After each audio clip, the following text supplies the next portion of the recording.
Welcome to today's episode of the Grind Road to Success podcast, the place to be if you want to learn how to set yourself apart from the competition and reach your highest potential. I'm your host, Zak Krysak, and if you haven't already yet, hit the subscribe button so you never miss out on another podcast episode and the many tips, tricks, and strategies that can help you reach your highest potential. Without further ado, let's get into it.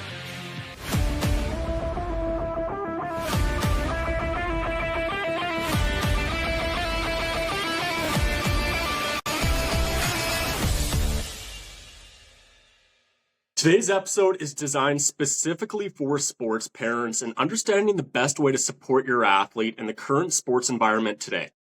Today, we have Riye Balch, who is a sports parent and mental health advocate herself, sitting down with us and sharing some insights that can benefit other sports families, athletes, and parents. So thanks for taking the time to sit down with us today, Riye. Of course. Thanks for having me, Zach.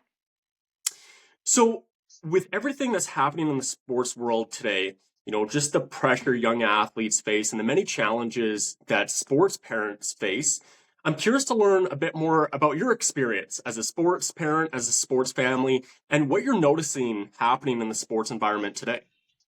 Yeah, my experience is it's a lot. I have little still. I have a 9-year-old and an almost 12-year-old, and we are in the hockey world, and it is a lot. Even at such a young age as 9, you start to see and hear and experience things that I didn't imagine we would see until much older. But this is how it is nowadays. I think from when I was growing up and what sports looked like back then, I think things are just happening younger and younger. Yeah, I'm curious, what's the pressure you faced or seen your athletes face along their career up until this point? And like you mentioned right there, what are some of the biggest differences that you noticed from when you were an athlete back in the day, and how much has changed to 2025, the year we're in right now? Just again, the expectations, the demands that we put on these young athletes, and think about that long-term development process. Yeah, so one thing I've definitely noticed a lot is back when I was growing up with sports that multi-sports was very much advocated for. And, a lot of these hockey players would do like soccer or baseball in the summer. And I see a lot of that still happening, but I feel like if you don't keep up with your sport of choice year round, you start to see a difference in skill level. It's just that pressure to be able to keep up and do something year round instead of having them focus, let's say, competitively on a different sport is a lot. And I do see parents try to do 2 sports competitively over the spring or summer, and their schedules are insane. And then when do you get the time to do family time? When do you get the time to make those memories? And memories can be tournaments, which is great, but I mean, they're still kids, and they need to still be kids and do things that, an 11-year-old or 10-year-old would do. Right. And that kind of leads me into my next question. I wanted to ask you, what pressure do you face as a sports parent? Because that's a big piece, athletes and their development, that at-home piece and that environment is so critical for their success, right? The friend group they have, parents as well have a big impact, of course. But, what's the pressure that you face as a sports family? And you notice others are struggling with as well. Yeah, I think one of the big things is there's a few things. So one is just learning to say no to things. You don't have to say yes to every opportunity that comes your way for your young athletes. They'll be okay no matter what. That's one thing that we are practicing on. We've had experiences in the past few years where we just said yes to everything, and then you sit down and you're like, what did we just do? So learning to set boundaries, I think, is important. So, saying no to things is okay. I think that's been a biggest thing. We struggle with time, right? Having 2 kids in competitive sports that run the same season and 2 parents that are working full-time jobs, it's a lot to be able to manage. And then you throw in, I know there's so many hardworking parents out there who do shift work, or who are first responders too, right? And then relying then on perhaps one parent while the other is working to do all the things is a lot. I will say that, the sports community is a great one. And we've been super lucky with the teams that our kids have landed on where, it takes a village. And everyone is willing to help in or jump in, help out, carpool, all the things, that your child's taking care of, which is great. But it's a lot of stress and pressure on the schedule and trying to time everything out so that your kids can make the things that they do need to make when they've committed to be on a certain team. For sure. And that's one thing that many families struggle with is that time piece. How do we allocate our time between, of course, work, right? If both parents in the household are working, and then managing the athletic schedules, where if, like you mentioned, having multiple kids, you're all over the place between practices, games, tournaments, and reaching those higher and higher levels. It only gets more demanding. So from your experience, what, again, are some strategies that you guys have implemented into your daily routine to manage that time? And on the parent side of things, stay sane throughout the process, being able to have time as a family, and step away from the sports side of things in the moment. Yeah, I think one big thing obviously is communication and calendars. You have to find what works for you and your family. I've seen success with some families using a hard copy calendar that is like on a wall that, you write everything on for the month. So you kind of see what kid is where and color coding that. Color coding has been a savior for us. The other thing is just like sharing a family calendar on like Google Calendars or your iPhone or whatever it may be that works, but make sure you have a shared calendar and, sitting down. We sit down every Sunday to kind of look at our entire week and be like, okay, what kid is where at what time and how are we going to do this? Planning, you do have to be planned. You do need to practice organization and communication as a family unit. And if you have help like grandparents who are able to help out, including them in that process is also super important for communication purposes. But you still need to plan in time to be a family and to do family things. But also time with your spouse or your significant other. I think that's super important. So that doesn't get lost in the shuffle either. But, again, saying no to things. Like for us, Wednesdays, we have nothing. And we keep it that way as much as possible. Like we're not going to add in something that we normally wouldn't have from a team. And we try to protect that. And I know kids want to play with their friends, but we want to make sure they're home for dinner, so that we can have dinner together as a family. So when that opportunity arises, we want to make sure we still have, that hour together to sit down at the table together and have a meal and talk without devices or anything like that. So protecting your time is super important, but you have to have the clear communication in order to do that. And a piece of this, that's one thing, understanding that what works for one family isn't going to work for another family. Again, and that's one thing on this podcast today, is not saying what you should do or it has to be this way, but having a conversation, just understanding what's happening in the sports world, especially within youth sports today, just the increased demands, cost of athletics. And that's one thing too.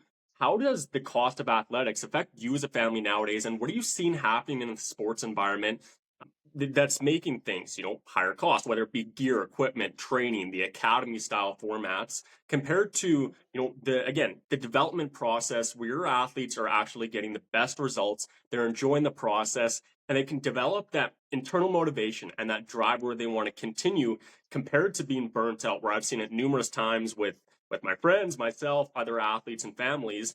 They're burnt out by the time they're 15, 16, and they want to quit their sport. So again, how do you manage that, and what's your perspective on that piece? Yeah, like financially, it's planning and budgeting and allocating appropriately. And, it's about, sometimes you're sharing a hotel room with another family that you're close with. Sometimes, a lot of the times it's dividing and conquering, right? So you don't want to pay double hotel fee. So driving when you can as well, and being selective about when you are committing to hotels. One thing we like to do personally, and I've seen it a lot with other families that we've been teams with, is breakfasts. Like bring your own stuff, bring your own snacks. Like just do it. And then that way you can control what they're also having as well from a nutrition factor. But just there's ways to be able to plan for it appropriately. But, again, setting the boundaries. If you keep saying yes to things, there's a price to everything you say yes to as well, right? So you kind of have to stay within your means, but then also recognize, what does saying yes to this do to help your young athlete with their goals?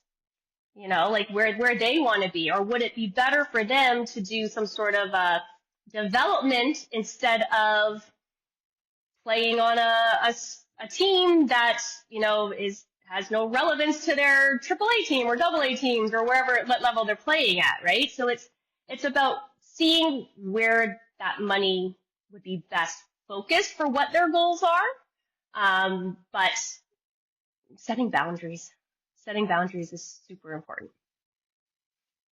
For sure. And real quick, I just want to backtrack. You mentioned a point about multi-sport athletes. And as a multi-sport athlete myself growing up, I truly believe it's one of the best things for any athlete as you learn different skills in different sports. Compared to where you see it going nowadays is that academy style format or the club travel team format where you just focus on your sport year round. And again, there's pros to that as well. Reaching higher and higher levels, you got to narrow down the focus. You got to put your time into the sport you want to commit at. But especially for those youth athletes at the lower levels, is being a multi-sport athlete was one of the things that benefited me most. Example, taking hockey and football, just two sports right there. Those sports allowed me to develop the skills of leadership, of teamwork, of effort, and understanding that you got to build a team to succeed. It's not just you at the end of the day. So having these skills where, I have your back, you have my back. And then take those individual sports such as golf, track, and field, where it's on you at the end of the day. So you got to learn those mental skills and mental capabilities to stay locked in, deal with the pressure and the challenges there. So I'm curious, again, every family is going to be different. Every athlete's different and has different goals. But from your experience as an athlete yourself, as a parent, what do you see with a multi-sport athlete compared to an athlete who just focuses solely on their sport, and really relating to these younger years where, again, you see it's more and more prevalent at age 8, 9, 10, athletes are just focusing on one sport year round. So again, what's your perspective on that piece? I think you see early burnout if someone is just sticking to one sport. And, I'll be the first to say we saw it last year. With our son, who is very, very young, but, trying to do all the things and say yes to all the things so he's not missing out on opportunities. Come May, he was burnt out, and it reflected in what he was doing and how he was playing. And so I think making sure you're adding variety in keeps everything fun. I think it builds different levels of confidence as well, confidence in themselves that they can do multiple things. I think with each team that you're on too, no matter what sport it is, different sports, you learn different skills. You're surrounded by different people. Coaching styles are different. And it teaches them, even as young as 9, how to be able to train in those ways, even though it's different sports. Because I think no matter what it is, different sports require your brain to kind of process what they're trying to learn in different ways. And I think as an overall athlete, you have to be able to manage a lot of different sports and thought processes in game strategy. Game strategy of basketball would be similar to the game of roller hockey, for example. Very different sports, but what they learn in one does carry over into another. It also carries over into hockey, right? So it's like you're learning all these different strategies, triggering different parts of the brain that help across so many sports. But it keeps it fun. So when they finally get back in the ice for hockey, they love it. They enjoy it. They're out there flying because they're not burnt out, because they've done other things. I definitely agree. And I think that's a great transition into the mental side of sports and how critical that component is for athletes' success. Growing up myself, I never focused on it, and I really struggled at those higher levels playing college athletics, where I had no skills and strategies to, again, manage the pressure, my time, being able to have that confidence at the end of the day. So as a sports parent yourself, how critical is the mental side of training for athletes? And again, just thinking about the long-term development piece where they can take these skills not only within their sports, but into their academics, into life itself, even if they don't go the distance and reach that higher and higher level, having those, again, skills of confidence, time management, stress management, emotional control, as a sports parent yourself, how critical is that piece for your athlete's success? I think it's essential. I think it's absolutely essential. And confidence is the biggest thing that I've noticed a big difference, even with, my 11-year-old daughter, for example, right? Like very, very young. But I feel like in girls sports, confidence is huge. And generally by the age of like 12, 13 is when you see those girls start to drop out of sports and make the decisions to maybe stop what they've been playing. And I think the more confidence that we can teach in them younger, the likelihood that they're going to stick in their sport of choice is higher because they have confidence in themselves. And it's not just their skill level. It's in their mental skills. It's in stress management. It's in confidence in leadership. It's, just overall confidence in themselves.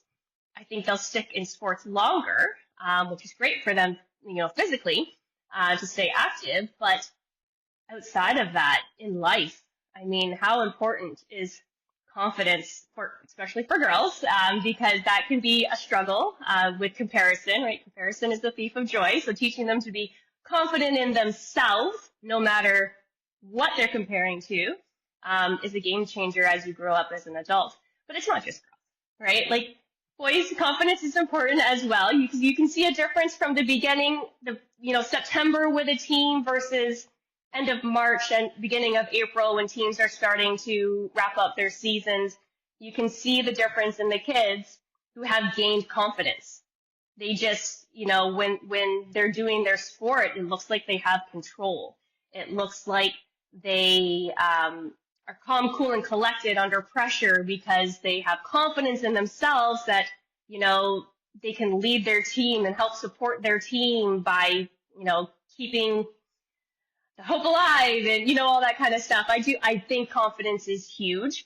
But in saying that, handling pressure is important as well. And having confidence, I think, helps with handling the pressure of sport. And you see it younger and younger, unfortunately. I definitely agree. And as a former high-level athlete myself and as a mental performance coach, that's one of the biggest factors that I see to an athlete's success is that confidence piece, where I've seen it time and time again. And I'm sure whoever's listening to this right now, someone who you can relate to this, whether it's another family, another athlete, but they were a super talented athlete growing up and they struggled with confidence and wasn't able to make that next level, or they burnt out at the end of the day because, like you mentioned, they couldn't handle the pressure. They can't handle those failures, the comparison piece, which all young adults, teenagers, and kids struggle with at some point. We've all been there. Oh, but yeah. Again, having these skills and strategies where you can take them so you can succeed not only within the sports realm, but take that into life itself, whether you get a career, your job. And sports parents listening to this right now is having that confidence in your career, whether it's asking for a raise, whether it's, asking another family to help you out. Just that confidence piece is so, so critical. And again, you could have the most talented athlete in the world, but if they can't handle the pressure, the failure, or the stress, they're never going to make the next level because the pressure only increases at those higher levels of going to the midget levels, the college levels, the pro levels at the end of the day.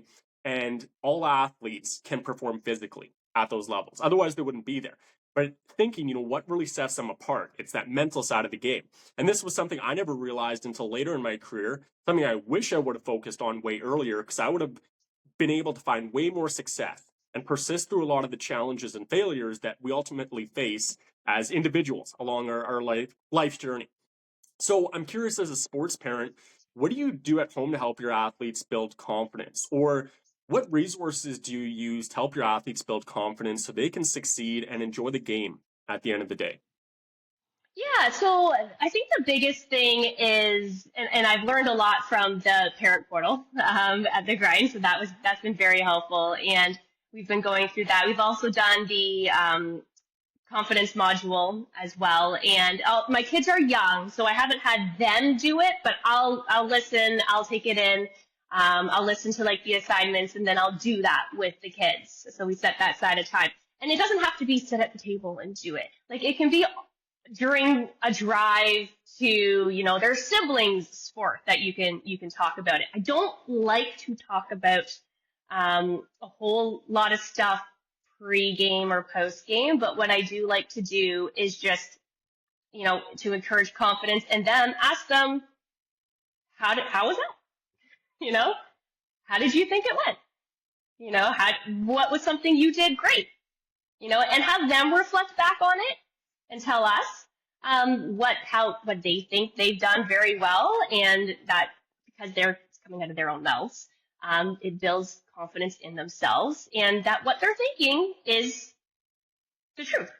And I think that's super important. And then to just encourage that and keep motivating them. And, everyone is going to have a bad practice, a bad game. Everybody, right? People in the NHL score on their own net all the time. So, when a younger athlete does it, it's not the end of the world, So I think make sure they realize that mistakes happen at all levels. It's okay. It's part of the sport. And that's when you learn. That's when you grow, is out of those mistakes. Losing a tournament, it can be defeating, but having a super successful team, as fun as that is, if you don't learn how to lose, how are you ever going to grow? Right? And I think trying to encourage, what good can come out of something that seems not great at the time is important. And it's helping to train their minds on how to think that way, which is key, because, everyone has like that catastrophic thinking, like, oh, I can't believe we went undefeated and then we lost here, and it's like, but what if that wasn't a bad thing, right? Like, what if, next time you're in that situation, you do this instead, and learning. And we try to get their brain thinking that way to help them kind of work themselves out of that catastrophic thinking. But I think also just encouragement, the positive reinforcement is so important at home as a parent.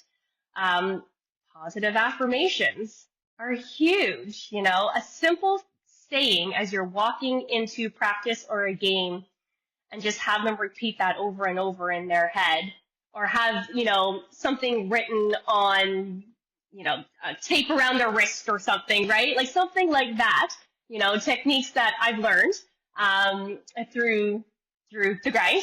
So something little like that can really help trigger their mind to flip the switch too. But it takes reminders. They're kids. They're young athletes still. It takes reminders, right? It's not a one and done. It is a repetitive thing that needs to be encouraged. Right. There's a couple things I want to touch on there. I think the biggest thing as society, especially in the sports world, we need to reshift the meaning of failure. We're so many young adults and parents, we can all relate to this growing up too, but understanding that failure is actually the key to success. If you listen to any success story, whether it's professional athletes, entrepreneurs, CEOs, whoever it may be, they always go back to the time of struggle, the time of pain, failure, adversity, and that's what allowed them to create this success. But at the same time, failure, we see it as such a negative thing because that's the meaning we've given it. That's the connotation is anytime you fail, you struggle, you're a loser, you suck, right? And those are the internal negative thoughts we have. But being able to reshift it to a positive, where the more you fail, the more you can learn. Now, that's the key right there, of course, is do you learn from your failures? Because if you don't, you're going to keep making the same mistakes and keep going down that negative loophole. But if we can learn from our failures, you gain more awareness, you gain more knowledge, and you can see things better than most individuals who would rather give up and aren't able to persist through those challenging moments. So really focusing on the process and the present moment compared to the outcomes, relating to that confidence piece again, is so many people get their confidence from the external. So external validation. What do my parents say and think? What do my friends say and think? And it's a huge, huge limiter for so many people because we act on other people's opinions and their thoughts of us. So again, getting that external validation, and that's one thing, is if there's any negative criticism, if there's any loss that you face, that's going to have an effect on you based on the outcome. Compared to focusing internally on the process about what you can control. And for so many individuals, especially in the sports world, there's many things that we can't control. We can only control ourselves, our thoughts, our mindset, and the actions we take. And those are, of course, going to correlate to success. But the way I like to break it down is so many individuals are focused on the short term. Now, this is a big challenge that I notice, and I'm sure you can relate to nowadays, is that self-gratification. So many young individuals, teenagers, young adults, kids want things now. Now, some context with that, it's good to be ambitious and go after big things. If you want to achieve massive feats, that's awesome. But being able to expand the time frame, where most individuals are focused on the short term of, I need to win this season, otherwise I'm a loser and I'm never going to make the next level. I need to win this game because I'm on a losing streak or in a slump, otherwise I should probably give up. Right? Again, getting to those negative mentalities, but expanding the time horizon and thinking exponentially. So this is the way I think about it, is you usually, or I guess breaking it down to days, weeks, and months, right? You're going to have good weeks, bad weeks, good weeks, bad weeks relating to the confidence side of things. But then you expand that time horizon. And for any parents that might be investing out there or have seen, stock graphs and charts, same concept, where it's going to go up and down, up and down. But when you expand that, those failures or those negative moments aren't so bad, or they don't look that big. And then all of a sudden, over time, things become exponential and you achieve that massive success. So that's the same thing in the athletic world for many athletes, and working with athletes is being able to expand that time horizon. But what can you do today? Because we are never guaranteed tomorrow.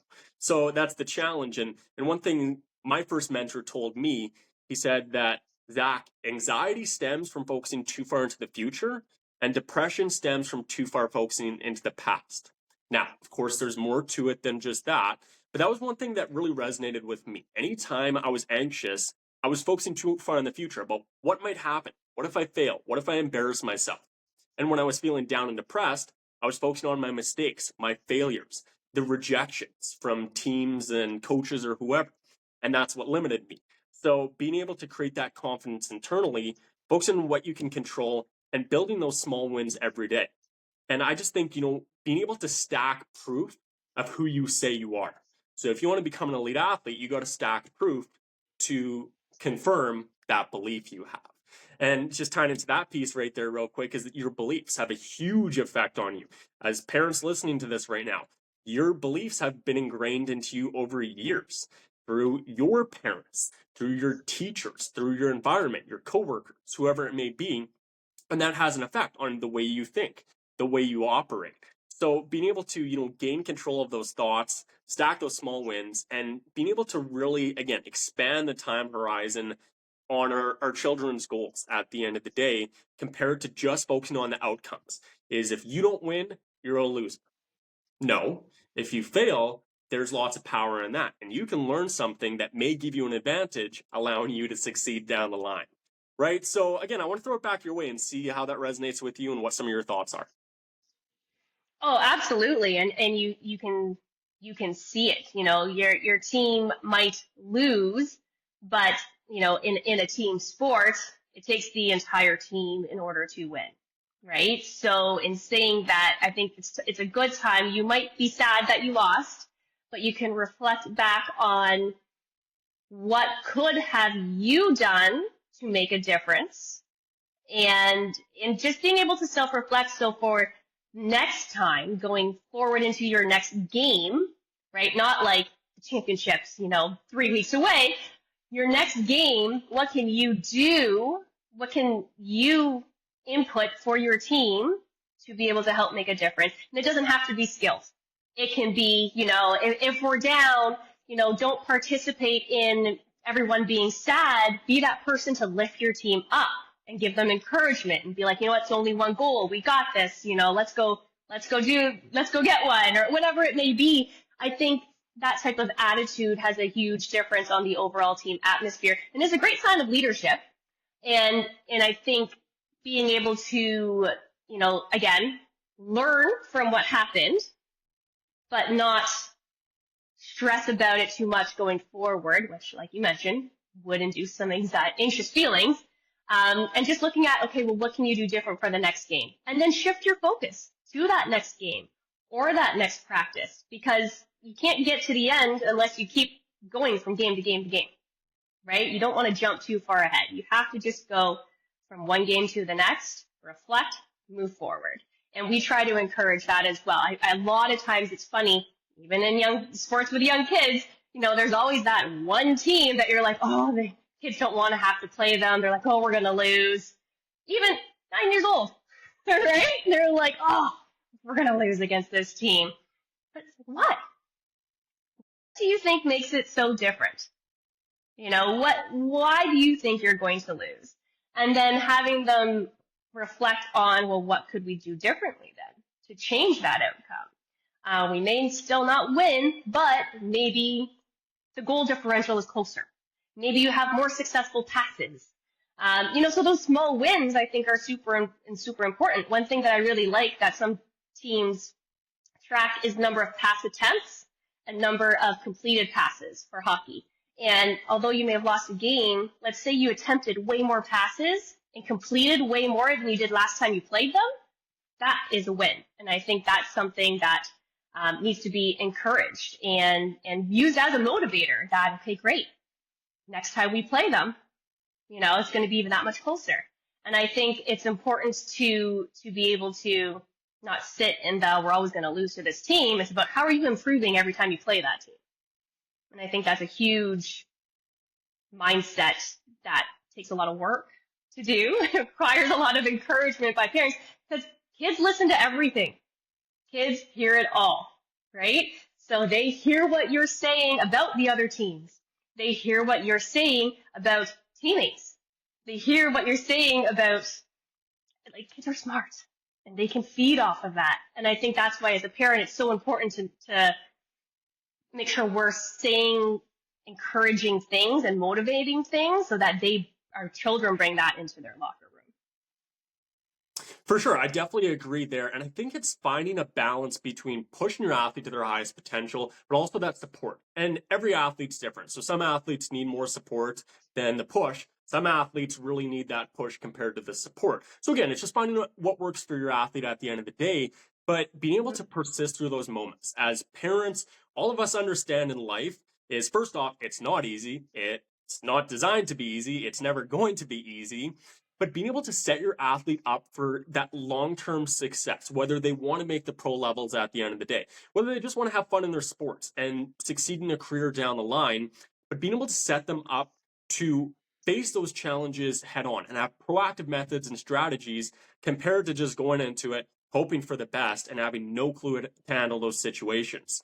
So, one topic in the sports world and the last how many years is participation trophies. And I'm curious to hear your thoughts on this piece here.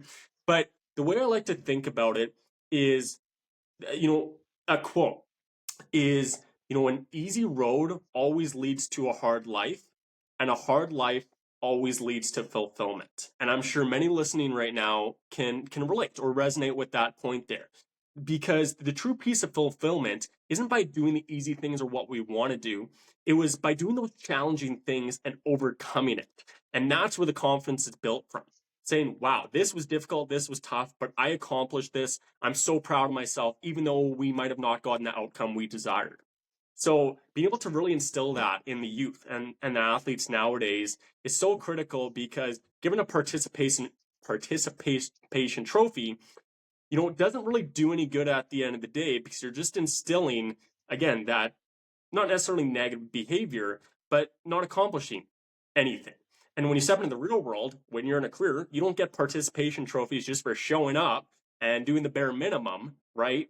It's by going above and beyond and doing the things to stack those wins over time. So I'm curious to see your perspective on this. And again, every parent's going to think differently. Everyone's going to be different.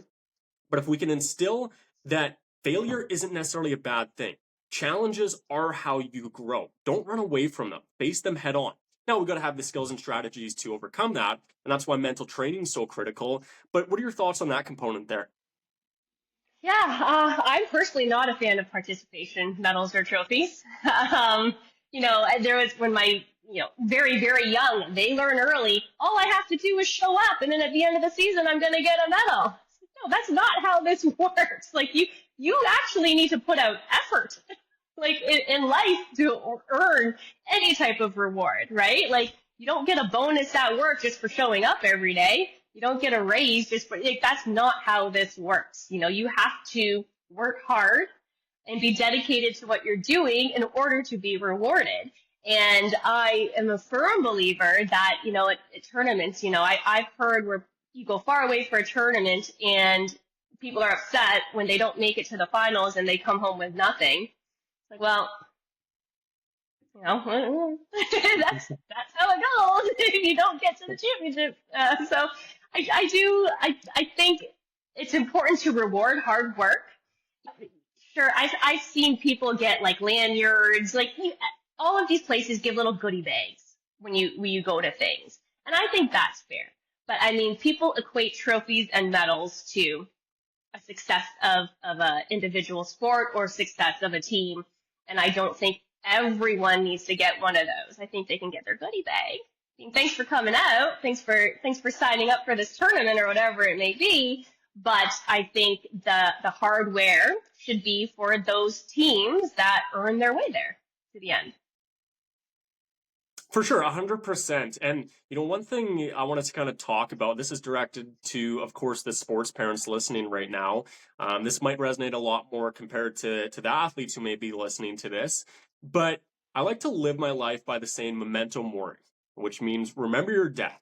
And I always keep that in the back of my mind to help me with confidence and that gratitude piece, but also understanding that the trophies we win, the medals, they're not coming with us at the end of the day, right? When we leave this world, which we all will at some point, I hope it's not for a long, long time, but the money you make in the world, all the money you make, the houses, the cars, the medals, the trophies, none of that's coming with us. So when we base our confidence and success on the material things, it doesn't build that true fulfillment and true confidence at the end of the day. For an example, you could see someone who doesn't have a lot of money and they're poor, but they're happier than 99% of people. Have you ever thought about that compared to multimillionaires, billionaires, whoever, just successful families, and they're not satisfied. They're burnt out, they're stressed all their time, their athletes are out of control or kids are out of control and never get the results they want. So, a big piece is understanding what can I focus on that's going to help me build the character of success. When we leave this world, what legacy can I leave behind? And I believe that's the biggest impact is when you leave this world, what do you leave behind that impacts many others along their journey, which they can continue your story. They can continue the lessons you provided them. And that's what builds true character. And I think that's, again, the biggest thing that we need to help our athletes with is shifting that meaning of failure from a negative to a positive and what we can learn, building that character of success. What does that look like? And that's going to be different for everyone, right? Success means something different to all individuals. But if you want to become a pro athlete at the end of the day, okay, how do they look? How do they talk? How do they act? How do they respond? And when you start to become aware of, a lot of these components and pieces here, you start to realize, okay, that's the missing piece right there. I can start doing this. And you can start developing that at a younger age. And parents listening to this right now, helping your athletes develop these skills where relating to the next piece, there is the motivation, which you were kind of mentioning, how do we incentivize our athletes and how do we get the best out of them at the end of the day where no athlete and kid, first off, like you mentioned, they're very, very smart and they feed off your energy. They respond to everything, whether you realize it or not. But the motivation piece is what really motivates your athlete to show up. I always ask my athletes this question when I'm doing team sessions or one-on-ones. I ask them, why are you here? Why are you here? Is it because your parents told you that you had to show up? Otherwise, you get grounded? Or is it because you wanted to show up? And asking those questions of why? Why do I think the way I do? Why do I respond? Why am I here? And when you start to really dig and ask those questions, and this is something you can do with your athletes for whoever's listening, is just start to understand them. Again, what makes them tick? What motivates them? What really drives them to take action? And I like to break it down into two pieces of positive motivation and incentive and negative motivation and incentive. Now, these can both be beneficial, I would argue that most people use the positive motivation. So saying, hey, if you have a really good game this weekend, we'll go and get some ice cream or do something fun. All right, so that positive motivation. Another example is, hey, if you put in the hard work this season, you show up, you have a really good chance of winning that championship and winning that trophy. Vice versa, the negative motivation side of things is thinking about what might happen if you don't take this action. So if you don't show up and do these training sessions, if you don't put in the work, you're probably not going to win the championship. How is that going to feel? Well, it's that negative internal cue of that's going to probably feel pretty bad. I don't want to do that. So, okay, we got to put in the work right now. But especially as a coach myself, I never like to lecture athletes because first off, kids sit in school all day. They're lectured for numerous hours. They don't pay attention to most things. They're not going to remember most things. And that's just a quick piece about the mind is your mind is constantly trying to forget information because we have so much information trying to be processed every day, whether it's, from the multiple senses we have or the mass information we're trying to learn. And if you don't apply those skills each day, you're going to forget them. It's just practice makes perfect, right? And if you don't practice these skills, you're never going to develop them. You're never going to stay consistent with them. So again, being able to help your athlete find that motivation, that drive, not lecture them, but understand and have a conversation. So when you start to really understand your athletes, you can just ask them questions. And I think you mentioned this point before, which was really interesting, but they start to think of their own solutions. And when they think of their own solutions, it's a lot more fulfilling and rewarding because they think, wow, I created this myself. I thought of this solution, this plan, and I'm going to do it and take action on it, compared to saying you have to do this or else. Well, let's go into the teenage years of development and young adult development piece there. That's a rebellion phase. We've all been there. Parents, we can all relate. If you have teenage athletes, you're going through this right now, you can 100% relate. But there's the rebellion phase that we've all been there, and you don't like to stand for authority. When authority figure, whether it's parents, coaches, teachers, you want to do the opposite. So it's kind of a reverse psychology there on that piece. But if you tell your athlete to do something, they're probably going to do the opposite. But instead, not telling them to do something, just providing options. An example using the negative motivation piece of, hey, Johnny, you got practice today. You got to show up because playoffs are coming up. I know you're exhausted, but do you want to win this championship? Yes. Yeah, I do. I want to be a big piece of this team and contribute to that success. Okay, well, if you don't show up, you're probably not going to win. You're not going to find that success and you're going to let your team down. Do you want to do that? No. Okay, now you have an option. Which route do you go down? And when you provide them that option, again, you start to wire those subconscious pieces there of getting them to take the action and getting them to take the proactive steps to get to the level they want. So, I want to ask you another quick question here is, how do you handle those tough moments as a sports parent where your athlete's down on themselves? They're losing that confidence or they had a bad game or performance. What do you tell your athletes, and what are some strategies or advice you'd recommend for other sports parents listening? Yeah, and we've had experienced that for sure. My daughter specifically, she had unfortunately had a bad game during a key game, and so unfortunately, it helped contribute to what the end result was. And it's one of those things where she was pretty down and out about it, and I just that reminder of it's a team sport, right? Everybody has a bad game. Every single professional athlete has a bad game. So I have no expectation from you to always have perfect and great games. Those bad games are going to happen. It is unfortunate it happened when it happened, but what can you learn from that next time you're in that position? And there was awkward silence for about 30 seconds. Which is okay. Silence can be good. They're processing, they're thinking it, right? And then, she came back with, earning her spot on the ice every shift. Push herself a little bit outside what she would normally push herself in that situation. And I thought, okay, that's great. She's taking something from it. And learning that way is it's so important at such a young age that she could self-reflect on that for, next time she was in a pressure situation like that. And again, we would never harp on our kids, but that game was terrible. You guys lost because, you didn't do this, you didn't play your normal way. I think that's not fair. That's not fair for any athlete, no matter what age it is. And I think just remembering that it happened, it's life, it's not the end of the world, and there's going to be another opportunity to prove yourself. You're still great at what you do. You still work hard, and it's going to be okay. And there's going to be another opportunity for you. And I think that reminder was important. And, as a parent, reflecting back on it myself, obviously not having a conversation with her of like, that was not great. It is what it is, but I think it was important for her to be able to learn something from it, but for her to figure that out herself and be able to move forward with it. And then, the next high pressure situation that she was in, it didn't affect her the way it did that other time. And then that's growth. That is a huge success. For sure. And that's,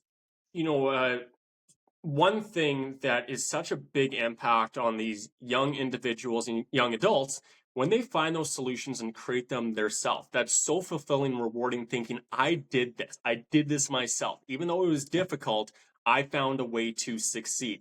And talking with your athletes or coaching them, again, how do they respond to the way you talk? That's huge at the end of the day, because you could be very knowledgeable in your sport, if you played high-level hockey back in the day, but if you can't communicate that to them on an effective level, nothing's going to change at the end of the day. And relating to the criticism piece, so many athletes are going to get criticism at one point or another. The higher and higher levels you reach, there's going to be more criticism from fans, parents, coaches, whoever it is. But most people rely on the negative criticism, or that's the criticism that is given, is you suck at this, you should be better, this is what I saw, that wasn't very good. Just a few examples. But negative criticism doesn't help anyone, and it especially does not help youth athletes trying to learn and develop. Even take this into society today, is one, everyone's got an opinion. Two, doesn't mean opinions are good in any sense. With social media that's prevalent, where you can have an opinion on anything, could be completely wrong, or it could be right. But again, it's that constant conflict there, where instead we need to provide solutions. So one thing that I will tell my athletes is, if you receive criticism, okay, take it, try to understand it, see what they're saying. But if they don't provide a solution, it's not even worth your time focusing on it, right? If you as a parent or a coach, whoever it may be, are not able to provide solutions, it doesn't help your athlete in any way. So the criticism piece, okay, there's something to work on. There's a weakness here. Let's identify that piece first off. Okay, we've identified it.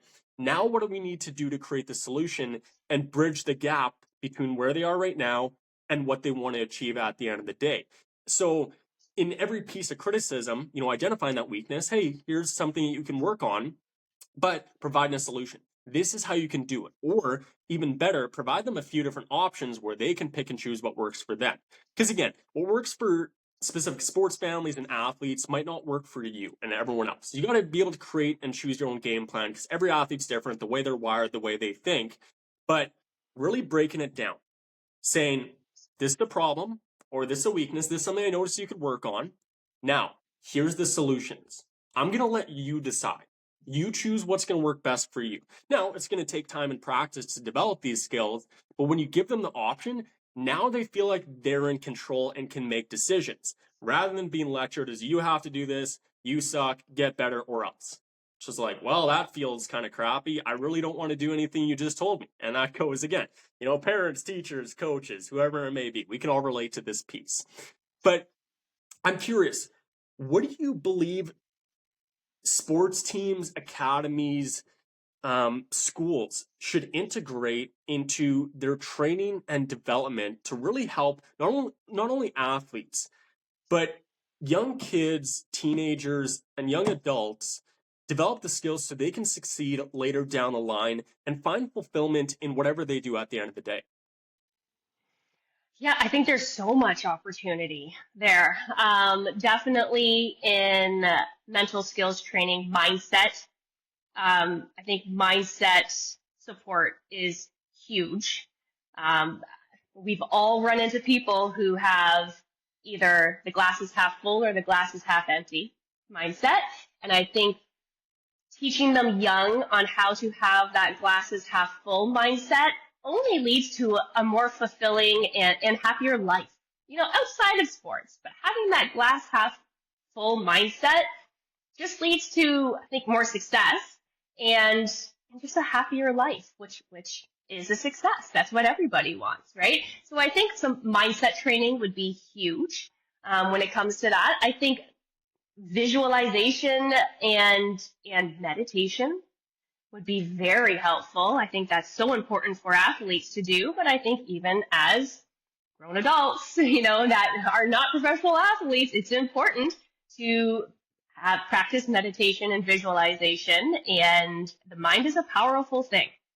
And I think teaching people on how to have control of your own mind is, if everyone would learn how to have control of their own mind, I think this entire world would be a different situation. And I think those are key areas that those places can use to help train young individuals, because I think the sooner you learn those skills, the easier it is to apply as you grow up.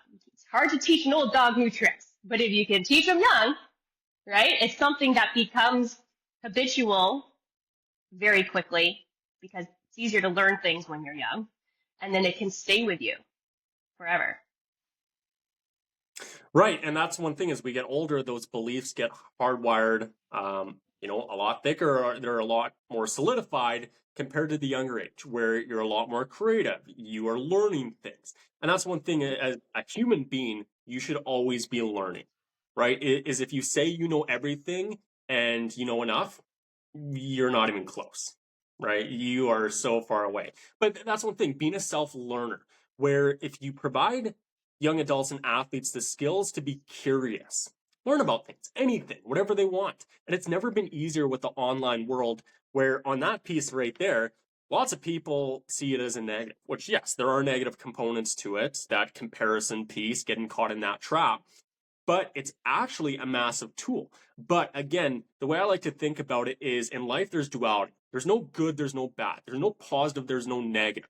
It's what your mindset and perspective is. Because one person could see something as good, the other person could see it as bad, right? So what's the truth at the end of the day? And that's for the individual to figure out. But helping individuals become curious and self-learners, where if they don't like reading, that's okay. There's numerous videos and ebooks or podcasts like this one that individuals can listen to, and that's how they learn. Again, just figuring out their learning style and how they respond to certain situations, but helping these individuals develop the skills earlier than later, like you're mentioning, compared to later down the line, where your beliefs are super fixed, your mindset is super fixed, your habits, your routines, and it gets more difficult when there's more responsibilities. Having a family like yourself, multiple kids, schedules and everything. How do you focus too as a sports parent on that internal piece of developing yourself so you can be the best role model for your kid to help them at the end of the day? Now, one of the pieces I wanted to kind of ask you, as a member of the Grind Performance community in our platform, you kind of mentioned a few things earlier, but what's your experience like in the community? And what are some things that have really helped you, on top of what you've kind of already mentioned, that can help you as a sports parent, sharing with others, but also help your athletes and help them find success? Yeah, I love the fact that within the grind, there is so many different options for, again, whether you're looking at it from a parent perspective. There's support for the parents there, which is, we need support. So I love that there's support there for us to help guide our children in the right direction. But there's the support there for the athletes as well. And I think, it's one of those things where you hear it from your parent or you hear it from somebody else, and what are they actually going to take in more? They're going to take in more when they hear it from someone else, not their parents. We're parenting them all day. So, hearing it from somebody else is way more effective. And so having those options there for the actual athletes themselves, I think is huge, and it's relatable to them. And I think as a parent, I think it's important for us to also learn those things too, so we can reinforce it for them and to them. You don't want to contradict, what we think is right, whatever right is, versus what they're learning. So I think as a parent, it's important that we involve ourselves on that side of things too, so that we can help enforce the tools that they're learning over there as well. So yeah, the confidence course is fantastic. That was a game changer for my daughter. And then the parent module has been one of my favorite things. I love it. That's a big piece that we're trying to integrate into the grind performance, is really focusing on different perspectives, as I truly believe that's the best way to learn anything, is taking something you agree with and then what you disagree with. Okay, what can I learn from these different situations compared to just focusing on one strategy, one game plan, one voice? Is learning from different individuals and their stories and being able to pick and choose what works for you as a sports parent, what works for you as an athlete. And that's one thing, a part of the grind performance community. We're trying to create it as a mentorship platform as well, bringing in other pro and college athletes that can share their experience and stories, what they learned, how they overcame their failures and struggles to get to where they are at the end of the day. And for athletes, having that motivation of individuals who they look up to, right? You kind of mentioned it too. Parents, doing everything you can to help your athletes succeed, making them the best possible person at the end of the day and building that positive character. But sometimes just hearing a different voice, where that's one thing where you as a parent can say something and your child or athlete might not listen. But a coach or another athlete could say the exact same thing and they might resonate with it more. So that's, again, just the power of perspective, and what we're trying to really integrate into the platform is learning from different individuals and their stories, and then taking the different components. Because again, as I mentioned at the beginning of this podcast here, every sports family is different. For those listening right now, some of this stuff might work for you, it might not, and that's totally okay. But it's just gaining as much information as possible. And that's one thing that's so critical for any individual, is when you have that knowledge, you're able to make better decisions along your journey. And this comes through the failures, this comes through the adversity and the challenges that you face to create the success you want, whatever that may be. But I wanted to just, end this podcast here and ask if you had any other advice or stories or thoughts you wanted to share that could benefit other sports parents and athletes listening to this right now. I think the only thing is, like, if there's a sports parent listening to this, is they're going to be okay, and you're doing a good job. Truly, I think as a sports parent, you always wonder, was that the right decision? Was that the right choice? Should we have gone with this instead of that? And you always self-doubt. You go back and you wonder, shoot, was that the wrong? Should we have not said that? You know what I mean? And you're doing all right, and it will be okay. And you're not the only one going through it. We are all going through it, and it doesn't necessarily get easier. It just changes. But having the tools to be able to help yourselves through it, but also help your athletes through it, will make this whole process, this journey that they're on, and you guys are on as a family, it will make it feel smoother. I love it. I think that's a perfect way to end this podcast. Again, doing everything we can to help our athletes succeed, and understanding that as a sports parent, you're doing everything you can to help your young child, your athlete, reach the next level, achieve their goals. So taking some of that pressure off ourselves at the end of the day as well, and just continuing to persist forward, one step at a time, one day at a time, learning along the journey, and being able to find that success. So I want to thank you very much, though, Riye, for hopping on the podcast with us today, taking the time to sit down and sharing your perspective and thoughts that can benefit other parents or athletes listening to this. Thank you. Awesome. Well, if you enjoyed this episode, make sure to leave a like, hit the subscribe button below, and we'll see you guys on the next one. Cheers.